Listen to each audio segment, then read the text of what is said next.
June 20th. The command post of the Black Sea Fleet is under attack. Vladimir, something exploded. Boom.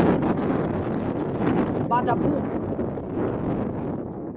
Explosions at a military training ground in Crimea. An ammunition depot caught fire. There's an explosion. Do you hear it? No, Vasya? The Ukrainian armed forces have carried out the largest strike on Crimea since the beginning of the war. More than 10 ATACMS and Neptune missiles were launched. Yeah, no way. It was standing on the pier. The Black Sea Fleet was attacked.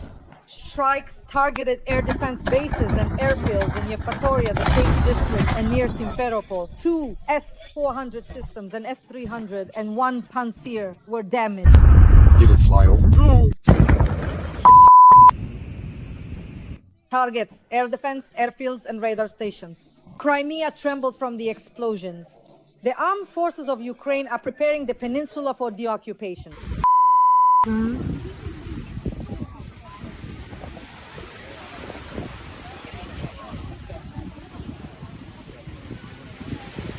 Crimeans are in a panic. Evacuation has begun. We'll discuss all of this with Roman Svitan right now. They hit the military command post of the Black Sea Fleet.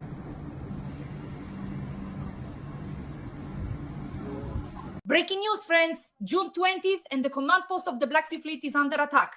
There were explosions at a military training ground in Crimea and an ammunition depot caught fire. Moreover, information has emerged that the Ukrainian armed forces have carried out strikes on Crimea. More than 10 Neptune and ATACMS missiles were launched. The strikes targeted air defense bases, the airfield in Yevpatoria, the Saki district, and near Simferopol.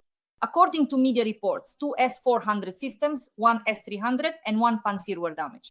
Radar stations in the Saki district were also hit, and there is a fire at the military airfield. Moreover, the Ukrainian armed forces attacked the defense plant in Tula twice. The facility ceased operations for 3 days. We will discuss all of this with a well-known military analyst, Roman Svitan. Roman Grigorievich, welcome. Thank you. Wishing everyone health. Roman Grigorievich, let's start with something positive. These are the strikes on temporarily occupied Crimea. Airfields were attacked, air defense systems were destroyed, or to be precise, damaged, as well as radar systems. What are your thoughts? Crimea itself is an operational cauldron. It is squeezed from both sides by the seas, the Azov and the Black. It's very difficult to organize an air defense system. It's just hard to do without ships. If, for example, the Russian Black Sea Fleet could cover Crimea at a certain distance, then yes, then the air defense system would be complete. But since we have driven the Russian Black Sea Fleet away, at the very least to Novorossiysk, Crimea at this point in terms of air defense has become vulnerable. And the Russians will let almost everything through, both drones and especially missiles, especially ballistic ones. That's why our specialists have approached operations in Crimea very skillfully right now. But most likely it's still not Ishpapa, in my opinion, because the strikes are mainly being carried out with Neptunes. Neptune is a coastal missile system that is under the command of our Navy, the naval forces, which are not commanded by Ishpapa. And so using Neptunes against Crimea is the most optimal way to accomplish the combat mission. Although if you have nowhere else to use drones, if you really have nowhere to send them, it's also better to send those to Crimea because they're afraid of our drones flying over the sea. They're afraid of drones equipped with anti-aircraft missile systems. We have the Magura V5, which is capable of shooting down Russian helicopters and planes. It has already proven those that try to intercept either a missile or a drone. So the question is, if you have something and nowhere to use it, send it to Crimea. Believe me, it will accomplish its combat mission. Why? Because right now in Crimea, no matter where you spit, you're absolutely bound to hit the face of a Russian federal agent who's trying to somehow seize our Crimea. So in this sense, it's the optimal option. Today is a perfect example of this kind of work. The main thing is consistency. The main thing is that it shouldn't be something that happens once a week or once a month. It needs to strike every day. As soon as we achieve consistency, when every night and every day a sufficient number of strike assets are sent against Russian military targets in Crimea, believe me, the issue of liberating Crimea will be resolved much faster and more efficiently, so to speak. Roman Grigorievich, a few days ago, we discussed that armed forces of Ukraine had struck air defense systems in occupied Crimea. But now there is information that, in fact, there were strikes on air defense bases and airfields in Yevpatoria, the Seki district, and near Simferopol. The command post of the Black Sea Fleet was attacked there. I would like us to pay attention to this as well. Well, the Saki district is most likely Novofedorivka. There were strikes there. That's exactly where the Russian naval aviation base is located. Naval aviation is like sailors, but the pilots are pilots who walk around with daggers. That's about it. Naval aviation. So right near Saki in Novofedorivka, there's both an airfield and a base, and there's also a storage facility for explosives of various types, as well as missiles and aerial bombs. All of that is there. The command and control system is there too, right? There in Saki is the communications control system for almost the entire southern and Zaporizhzhia fronts, right there in Saki. In other words, there are definitely targets worth striking there. That's why it was hit, of course. And naturally, Simferopol that as well, at the so-called airfield. There's an airfield near Simferopol where anti-aircraft missile systems and radar stations of the Russian radio technical troops are located. So there are definitely targets to strike, especially since they use the Simferopol airfield as a transit warehouse. They unload and load ammunition there, and the strike was successful. It penetrated well, disabling airfield technical equipment both near Saki and near Simferopol. Please explain to our esteemed audience who are watching us what the command post of the Black Sea Fleet is and how serious are attacks on it. Well, there is a command post and there is an alternate command post. So this strike was specifically on the main base command post. But to be honest, it's unlikely that anyone is actually there at the moment. Given that it is stationary, everyone knows about it. And naturally, no one is there now, just as no one is present, for example, in our own regional administrations, city administrations, or say in management systems, security services, or the Ministry of Internal Affairs. Well, there's no one anywhere in administrative buildings, knowing that everyone is aware of their locations, something is bound to hit them, is exactly the same situation at these command posts. The only thing you can still get to there are the communication systems, the server rooms that are still there. So those can be taken out as well. Most likely the goal was just to scare the duty officers and orderlies so that they'd be freaking out and calling the commander saying that something hit us again. That's the only way and nothing else. But there's also an important aspect of how this is presented in the media. They struck the command post of the Black Sea Fleet. Did anyone need that? No, to no one. Well, whatever, who cares? They still hit it, and it sounds impressive anyway. That's pretty much how you should look at it right now. Roman Grigorievich, but if we sum it up, there are dozens of Neptune missiles, air defense targets, airfields, radars, 2 S-400s, an S-300 and a Pantsir destroyer. Fires at the airfield in Seki. Regarding the S-400, S-300 and Pantsir systems, how significant are these victories for us, and how many more such air defense systems are there in temporarily occupied Crimea? Well, there are up to 100 of them there, all kinds of systems at that level, up to 100. So even the destruction of just one is quite a significant loss for the Russians. And this is just the beginning. You know, as we've been talking about this with you for several years now, the beginning of gaining air superiority. It feels like we keep starting but can't seem to finish. Well, it's a big problem. Maybe they should just go see a urologist after all. Maybe our people will think it over and somehow solve this issue. But if we've already started, then let's finish it. See it through to the end already. I mean, they start off correct. How many times has this happened already? They start destroying Russian air defense systems and then abandon it at some stage when they should have kept going in order to clear out all of Crimea and start using aviation. And that's what's happening now too. So in terms of how the information is presented, of course, I would like this beginning to eventually lead to the destruction of Russian air defenses in Crimea. But now I'll be cautious. I don't know whether our elders have gone to the gynecologist or not.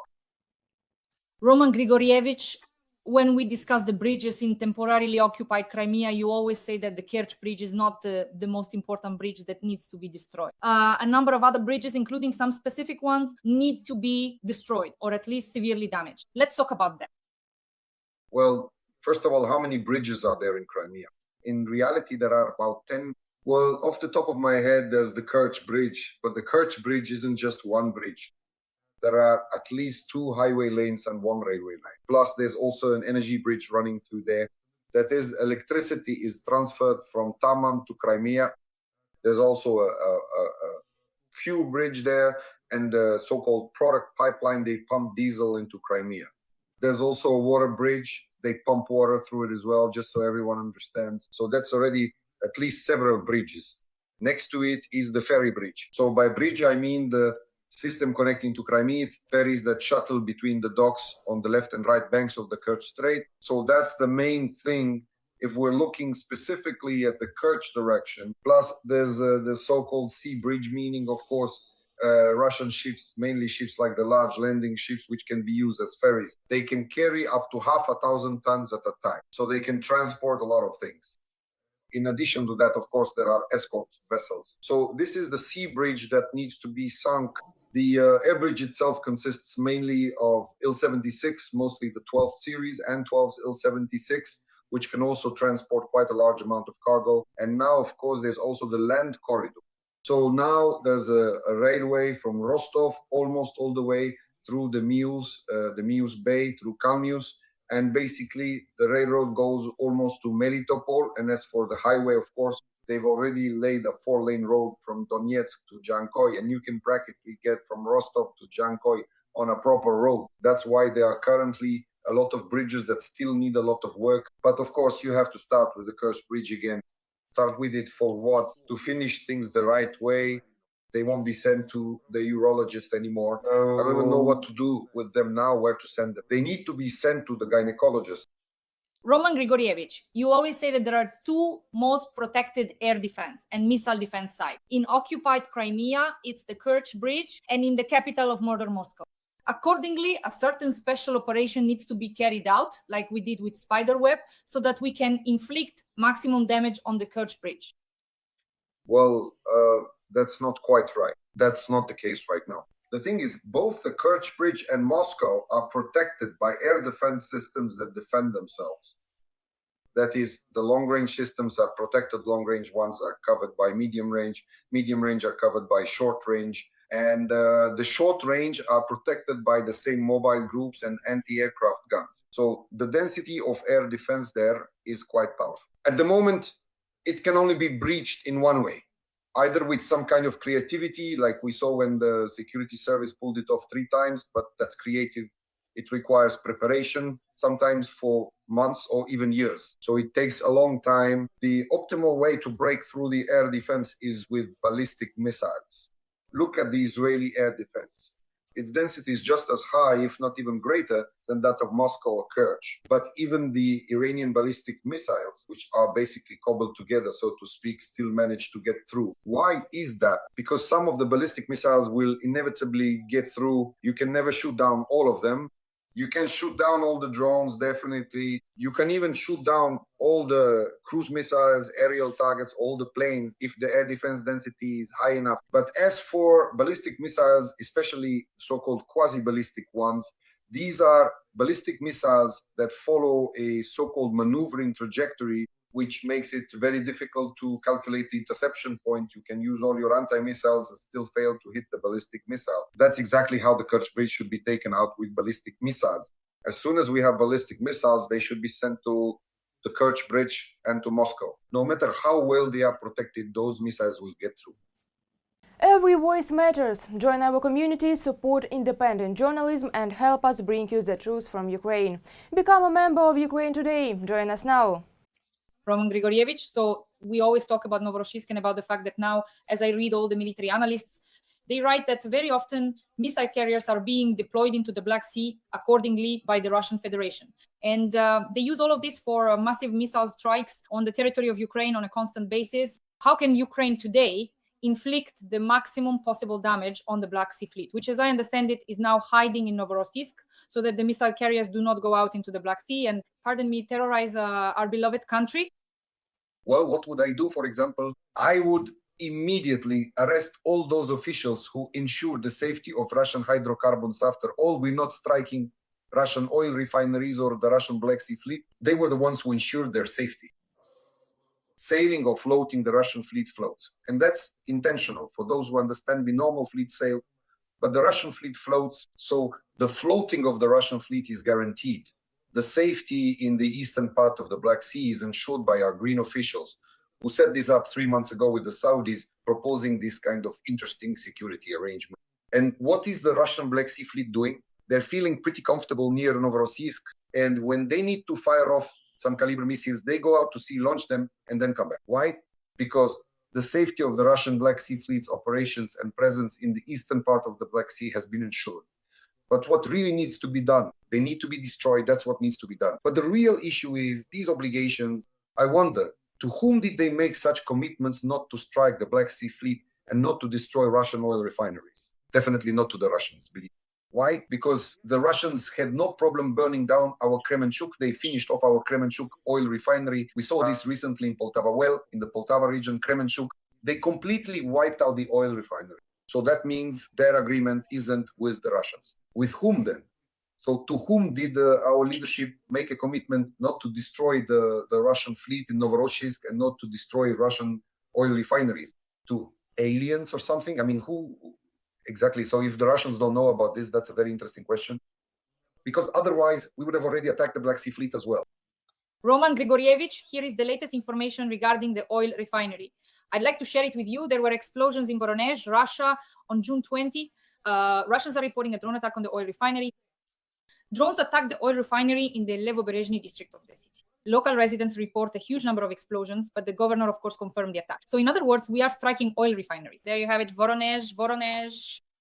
If we had actually struck, then our conversation right now wouldn't just be about us hitting oil refineries or about some explosions happening somewhere. Right now, we would be showing you a burning oil refinery. Why aren't we showing it to you? A burning refinery. Because no one struck it. If they had, believe me, it would already be burned down. So that means something just flew by, nearby, as they say. They made a bit of noise and didn't accomplish anything. Or even worse. In the 3 months that the Russians were given to secure the refinery, they did secure it. And those few drones that were flying somewhere past, let's say, Voronezh, were simply shot down by the air defense system of the Voronezh refinery or wherever they were flying. Or what did the Russians do during those 3 months? They weren't just picking their noses like ours or chewing on green snow. They practically covered all the oil refineries with aramid and Kevlar nets. I won't explain, look up what an aramid Kevlar net is on Wikipedia. In other words, the thread from which these nets are woven at the very least. And now the refineries are covered. Just try getting drones through there now. Now, every refinery covered with such a net is protected from drones. You can't break through it anymore. You'd have to hit it with a missile, and even then a tandem one. I don't even know which kind. You'd have to figure out how to burn through these nets first, with what mechanisms, and so on and so forth. We're not striking the refineries. And why aren't we striking them? Let me repeat. Our green government has ensured the safety of Russian oil refining, has provided them with security. Now, with the Israelis stirring things up in the Middle East, the price of oil has gone up, and the Russians are raking in petrodollars by the shovelful. Maybe, of course, some of that, maybe a little stream of a few $1 billion is flowing somewhere to Bankova Street. I don't know.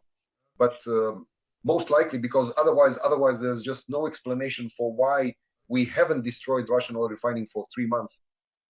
The Ukrainian armed forces have attacked the defense plant in Tula twice in the last 3 days. The plant has ceased operations. According to Astra sources in the region's emergency services, drones attacked on June 18, and then again with a second attack occurring on the night of June 20. A fire broke out, covering an area of 400 square meters. The plant's operations have been halted. So how serious is the damage? We attacked the defense plant in Tula. Roman Grigorievich, the floor is yours. Let's talk about the realities. Any defense plant, when it's built, is constructed with protection against a nuclear explosion. I mean, what kind of fool would build a defense plant, a military facility, if it wasn't protected against an attack? Moreover, they're protected with reinforced concrete, with serious underground levels. So in reality, all that drones can do is burn down an oil refinery, just try to break into one now. But as for a military plant, you won't seriously put it out of commission. Yes, you can maybe scratch something on the surface, take out a few things. Well, maybe some electrical systems, some power substations that supply the plant, You could take those out, but for how long? Just for a couple of days until they bring in new transformers and get the military plant running again. So I wouldn't say that we've stopped it or even suspended its operations. If you keep hitting the same spot every day, eventually the Russians will find a way to intercept it and you won't be able to hit it anymore. Military factories can only be destroyed with missiles, ballistic or cruise missiles, and drones should drones be used either in Crimea or against oil refineries. There's no third option for where to use them, to scare Muscovites. By the way, you could also use them just to scare Muscovites, but that's pretty expensive. They'll just have a shot of vodka and all that fear will mean nothing to them. And we're just losing drones that could be burning oil refineries and terrorizing military targets in Crimea. Why in Crimea? Should drones be used in Crimea? Because they can't be afraid right now. Russian air defense is afraid to fly over the Black Sea because our Magura V5s go in there well. We've talked about this many times already with the missiles from the S-73 and M9 surface-to-air missile systems, both our old Soviet ones and the new American ones. Yes, Roman Grigorievich, this is an important topic. But before that, friends, please like this video. Write a few kind words in support of Ukraine in the comments and also let us know where you're watching from. Roman Grigorievich and I work together 3 times a week on my YouTube channel, Dasha Schastliva, for an audience all over the world, so that people know the truth about Russian aggression and Russia's war against Ukraine. That's why every like, every comment and every subscription from you is priceless. Thank you so much. Let's move on. Roman Grigorievich, so soon Russia will be launching 800 drones, not just 300 or 400 a night. The new drones are now harder to shoot down. According to communications expert Flash, the Russians have increased production by 5 to 7 times. The enemy has stockpiled Shaheds. In other words, drones, as you call Siemens, can now carry out massive strikes. Military expert Kovalenko notes that Kyiv remains in a high threat zone. Raids may be carried out as ammunition is accumulated at intervals of 3 to 4 days a week, but I think a more systematic approach was chosen for the capital over a longer period. Roman Grigorievich, the floor is yours. It's not just me saying this anymore. These aren't Shaheeds, they're Russian Chinese. Some foreign tabloids are starting to report that Russian drones mean Chinese involvement in our war. Chinese, yes, they are assembled large block assembly at Russian factories, but the parts, components, and units are mostly Chinese, with some Russian ones. The world progress, we've said this many times already, so this is confirmation of what we've been saying for years now, that China is involved against us. Iran has long since faded into the background. You don't hear or see anything about it anymore. It's specifically China, and we need to pay attention to China. That is, the number of drones that the Russians are now assembling with the help of the Chinese, since the components and units are produced at their factories, really does exceed hundreds per day. How could they use, say, 800 or 700 at once? Well, for now, I wouldn't mention such numbers yet. The thing is, producing a drone and actually using it are 2 completely different things. You can produce 1,000 drones, but just try launching them all. Target designation, routing, flight control, certain checks, for example, and breaching our air defenses. In other words, it's an entire process. Well, 700, 800, they can barely use 100, 150 effectively, meaning to actually accomplish some task, and even then, only with great difficulty. So to say that it's possible to produce together with the Chinese something that they'll actually use 700 or 800, well, that's unlikely. But in any case, we need to understand right now that the Russians are capable of producing 150 to 200 per day. That's already a lot. And we need to radically restructure our air defenses. We now need to create a frontal air defense system that could cover the entire front line, about 2,000 kilometers, including the Black Sea coast as well, roughly from Odessa to Belarus. That's about 2,000 kilometers, providing coverage to a depth of 50 kilometers against the flight of any drones, both kamikaze drones and other drones. In other words, this is a frontal air defense system that should be optimally integrated, for example, within a corps. Right now, we are forming this corps. According to calculations, each corps should ideally be responsible for an area of 50 by 50 kilometers. So within each corps, there should be air defense brigades that would prevent Russian drones from getting through. And then it won't matter how many there are, 700, 800, 1,800, 7,000, doesn't matter.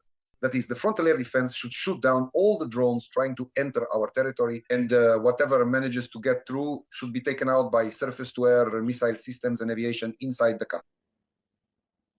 Roman Grigorievich, let's move on to an important topic, the summer advance of the Russian enemy. So during the St. Petersburg Economic Forum, Putin made a statement and Peskov did as well. We, Russia, are advancing deeper into Ukraine and will continue to do so. That's a quote. Peskov stated that Russia does not need a ceasefire since it has the advantage on the front. And Putin added that they, the Russians, have a strategic advantage on the front. That was a quote from the Russian dictators. The floor is yours. Well, I do agree about the advantage on the front. The Russians do have an advantage, but a strategic advantage, definitely not. They absolutely do not have any strategic initiative anywhere. In other words, and this phrase is already overused, not at all. Nowhere, on no section of the front do they have strategic initiative, and therefore the Russians do not have a strategic advantage. We have a geographical strategic advantage for one simple reason. They are attacking us in a semicircle, and we are defending ourselves from within that semicircle. That's a kind of strategic advantage we have at the very least, a geographical one. And some of the Russian idiots are now pressed up against the Azov coast along a front about 500 kilometers wide and 80 kilometers deep. Try holding them there. So the Russians have crawled into a pocket on the front, surrounded it, and as they say, captured the Sea of Azov. First, Value bought it out, and then the Russian army captured. So this capture of the Sea of Azov has actually led to the Russians completely losing their strategic advantage. That's why Putin must have lost his mind, probably. But Peskov, he said that indeed, right now the Russians do have an advantage in manpower, equipment, and so on. But it's not enough to accomplish combat missions along the entire width of the front or to carry out tasks at the operational tactical level. There is an advantage. But I emphasize again, it is not sufficient. Why is it not sufficient? Because Putin, who has lost his mind, burned through part of the reserves more than a third of Russia's reserves, which had been accumulated for the summer military campaign of 2025, right before May 9. So with Putin, well, things just didn't work out for the Russian army. They just weren't lucky with their supreme commander-in-chief. Roman Grigorievich, to sum up, Deep State criticized the defensive preparations in the Sumy region. Today, this has spread across all Telegram channels, all the media have shared it. So Deep State writes that in the Sumy region, dragon's teeth are lying around in piles and no one has installed them. Although, as the military says, there was plenty of time to install them. Essentially, this is just a gift for the Russians who will later use these fortifications against us, Ukraine. While Russia's offensive in the Sumy region continues, the situation with fortifications is dire. Defense Minister Umerov did not want to come to the Rada today and explain how this happened. This was written by Deep State. Roman Grigorievich, the floor is yours. Well, why invite Umerov to the Rada? Why didn't he come? He doesn't even know what fortifications are. Really, how would Umerov know what fortifications are? Just because he's the Minister of Defense, that doesn't mean he knows anything about fortification. He doesn't have any basic military education. He might know anything else, but definitely not about fortifications. What's the point? What's the point of asking him anything or of him coming at all? He did the right thing by not coming. It would have just been embarrassing. You should be asking the person who appointed him.